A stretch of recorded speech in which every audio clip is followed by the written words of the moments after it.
अगर आपने हमारे YouTube चैनल को अब तक सब्सक्राइब नहीं किया है तो आपको यहाँ सब्सक्राइब बटन दिख रहा है, इस पर आप क्लिक कीजिए और हमें सब्सक्राइब कर लीजिए। और साथ ही साथ इसके सामने एक नोटिफिकेशन बेल आ रहा है, इसे भी आप इनेबल कर दीजिए ताकि आपको तुरंत नोटिफिकेशन मिले जब भी हम कोई नई वीडियो अपलोड करें।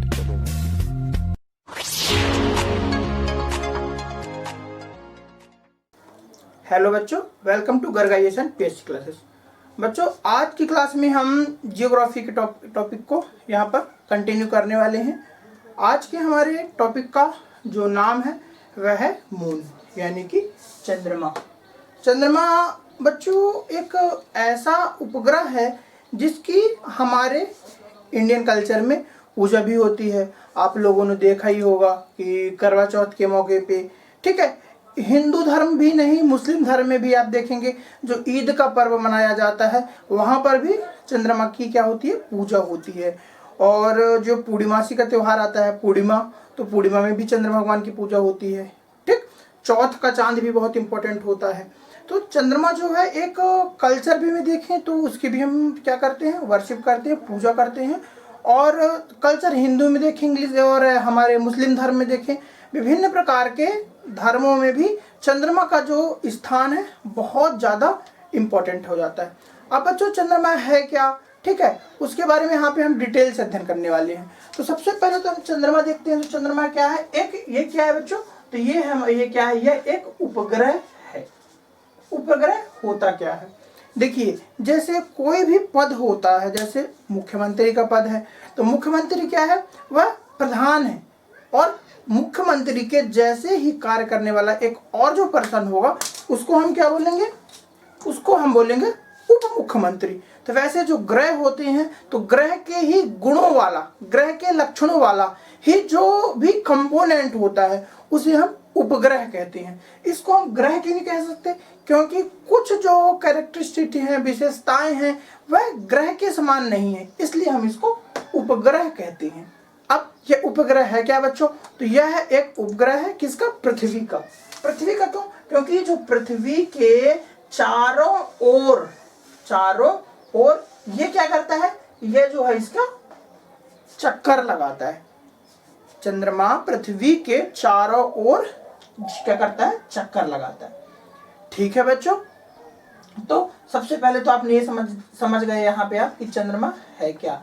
ये क्या है बच्चों, ये है हमारी पृथ्वी। नेक्स्ट भाग में हम चर्चा करते हैं, तो चंद्रमा के बारे में हम थोड़ा सा डिटेल देखेंगे। तो चंद्रमा के बारे में यदि हम बात करें तो चंद्रमा में सबसे पहले कौन गया था बच्चों, तो पहला कदम 19 जुलाई 1969। ये एक वो तारीख है जिस डेट पे चंद्रमा पर सबसे पहली बार कदम रखा गया था। किसने रखा था, तो नील और आर्मस्ट्रांग, ये दोनों वैज्ञानिक थे बच्चों जिन्होंने सबसे पहली बार चंद्रमा पर कदम रखा था। आप देखते भी होंगे, नहीं बोलते अरे मैं तो चांद पे चला जाऊंगा, मतलब एक उपलब्धि रहती है कि मैं चांद पे चला जाऊंगा, मैं चांद पे ये कर दूंगा, चांद ऐसा चांद वैसा। तो विभिन्न प्रकार की विशेषताओं को देखते हुए चंद्रमा में जो सबसे पहले पैर रखने वाला, कदम रखने वाले जो पहले वैज्ञानिक थे वे थे नील आर्मस्ट्रांग। अब यहाँ पे सबसे पहले बात अपन ये देखते हैं कि जीवन की बात करते हैं। एक्चुअली होता क्या है, जब भी हम कोई भी ग्रह, किसी भी ग्रह की बात करते हैं तो जीवन का जो प्रोस्पेक्ट होता है बहुत ज्यादा इंपॉर्टेंट हो जाता है। क्यों, क्योंकि हम किसी भी ग्रह से ये एक्सेप्ट करते हैं कि वहां पर रहने की व्यवस्था है या नहीं, वहां पर जीवन संभव है या नहीं। तो सबसे पहले बच्चों, जीवन संभव होने के लिए सबसे जो मोस्ट इंपॉर्टेंट फैक्टर होता है वह होता है ग्रेविटेशन। क्या होता है बच्चों, ग्रेविटेशन, यानी कि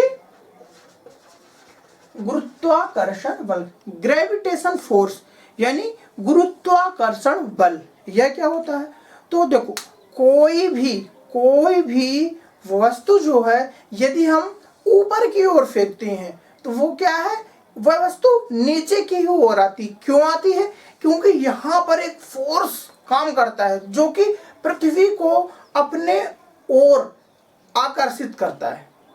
कैसे, यदि हम बॉल फेंकते हैं तो जैसे बॉल ऊपर तो जाती है, फिर एक निश्चित गति तय करने के बाद वह नीचे आ जाती है, तो उसको क्या बोलते हैं बच्चों? गुरुत्वाकर्षण बल।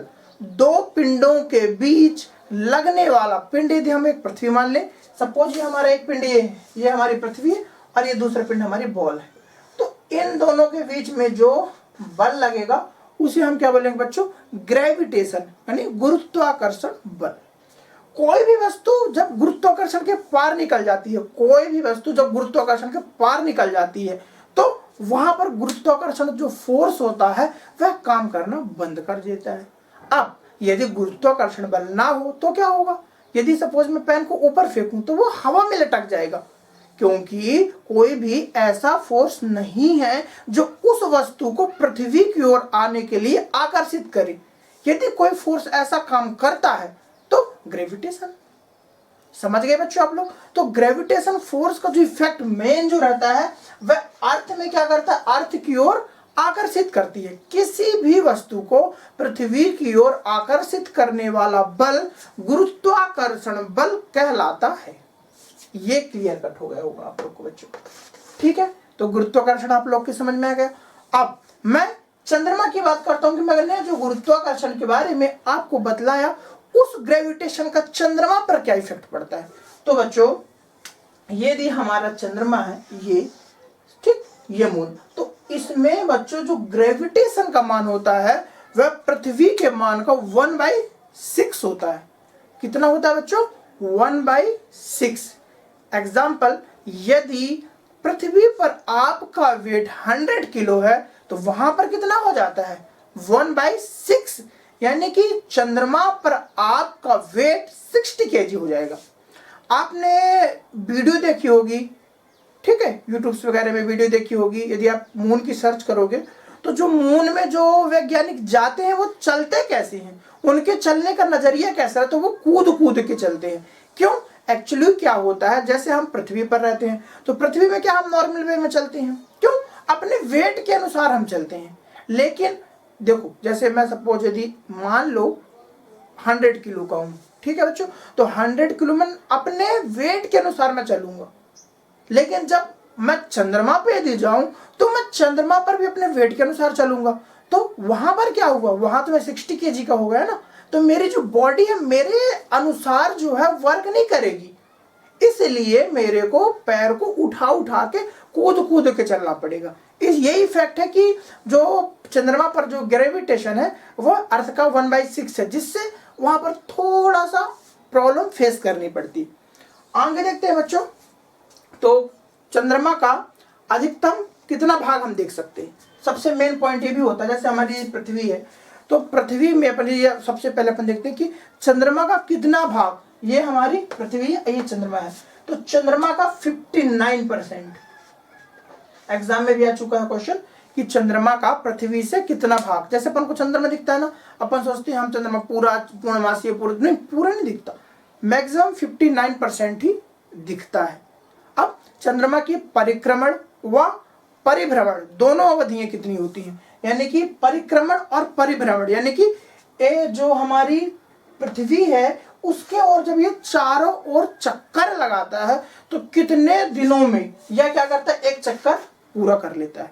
बहुत सी पुस्तकों में आपकी जो इसमें 31 डेज भी मिलेगी, 30 डेज भी मिलेगी, क्या है कोई एक्यूरेट नहीं है, लगभग में है, लेकिन यहाँ पे एक्यूरेट बताऊंगा तो वह 27.32 डेज, ये एक्यूरेट डाटा है। उसको टाइम कितना लगता है बच्चों?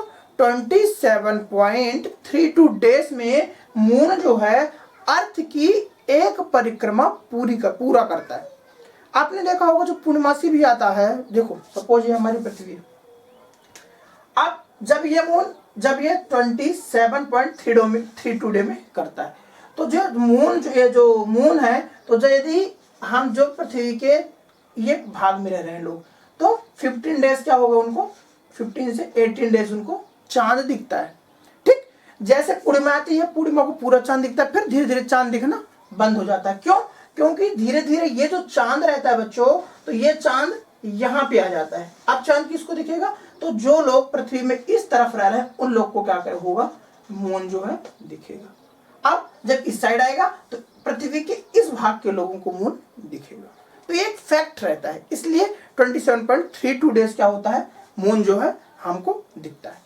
एक और इम्पोर्टेंट है, यदि हम लाइफ के प्रोस्पेक्टिव से देखें तो मून में क्या है, तो मून में वायुमंडल नहीं है, मून में वायुमंडल नहीं है। अब वायु क्या है, वायु तो प्राणवायु ही है। यदि हमारे पास वायु नहीं है तो हम जीवित ही नहीं रहेंगे। तो जब हम जीवित ही नहीं रहेंगे तो हम मून पे रहने की कल्पना भी नहीं कर सकते, समझ रहे हैं। लेकिन धीरे धीरे वहां पे कृत्रिम वायुमंडल बनाया जा रहा है। अब इसमें जो मेन इंपॉर्टेंट फैक्टर था अपन ने देख लिया। अब देखते हैं चंद्रमा, जो चंद्रमा का प्रकाश पृथ्वी पर आता है तो उसको कितना टाइम लगता है, तो 1.3 सेकेंड। ये मेन इंपॉर्टेंट क्वेश्चन है, पृथ्वी पर चंद्रमा का प्रकाश आने में कितना समय लगता है, तो 1.3 सेकेंड समय लगता है। चंद्रमा से पृथ्वी की अधिकतम दूरी यदि हम माने बच्चों, तो चंद्रमा से पृथ्वी की अधिकतम दूरी है 4,06,000 किलोमीटर। ये जो सरफेस, ये जो डिस्टेंस है, तो ये 4,06,000 किलोमीटर। लेकिन चंद्रमा से पृथ्वी की न्यूनतम दूरी माने, यदि न्यूनतम दूरी, तो 3,64,000 किलोमीटर। ये न्यूनतम दूरी है और ये अधिकतम, यानी कि ये मालूम है मिनिमम दूरी है और ये जो है ये मैक्सिमम दूरी है। यानी कि पृथ्वी से जब यह चंद्रमा पृथ्वी की परिक्रमा करता है तो मैक्सिमम इतने दूर तक जा सकता है, कितना, 4,60,000 किलोमीटर।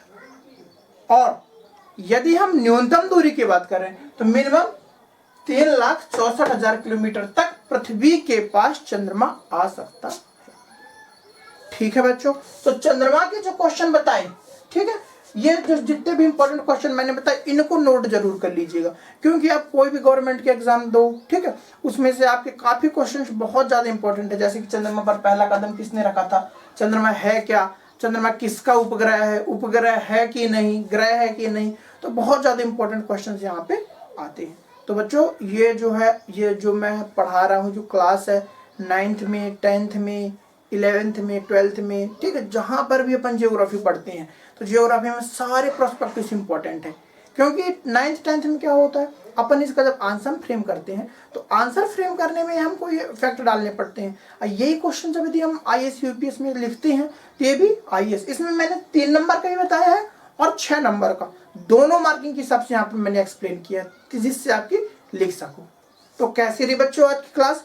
यदि लेक्चर आपको पसंद आ रहा हो तो नीचे लाइक का बटन होगा, इस वीडियो को लाइक जरूर करें। और जैसे फीलिंग आ रही हो आपको ये लेक्चर देखने के बाद, जैसे भी फीलिंग, तो अपनी फीलिंग को मेरे साथ शेयर जरूर करें। ठीक है बच्चों, कमेंट में जाकर के आपको अच्छा लग रहा है तो अच्छा कमेंट दें, खराब लग रहा है तो खराब, जैसे भी आपकी फीलिंग आ रही है तो कमेंट जरूर करें। और इस वीडियो लेक्चर को अपने फ्रेंड सर्कल में शेयर करें ताकि जो बच्चे पढ़ नहीं पा रहे हैं, ठीक है, तो वो अपनी मन लगा करके पढ़ाई करें। ठीक है बच्चों, तो घर पे रहिए, सुरक्षित रहिए और मन लगा करके पढ़ाई कीजिए। तो मिलते हैं नेक्स्ट वीडियो में एक नए लेक्चर के साथ, तब तक के लिए धन्यवाद।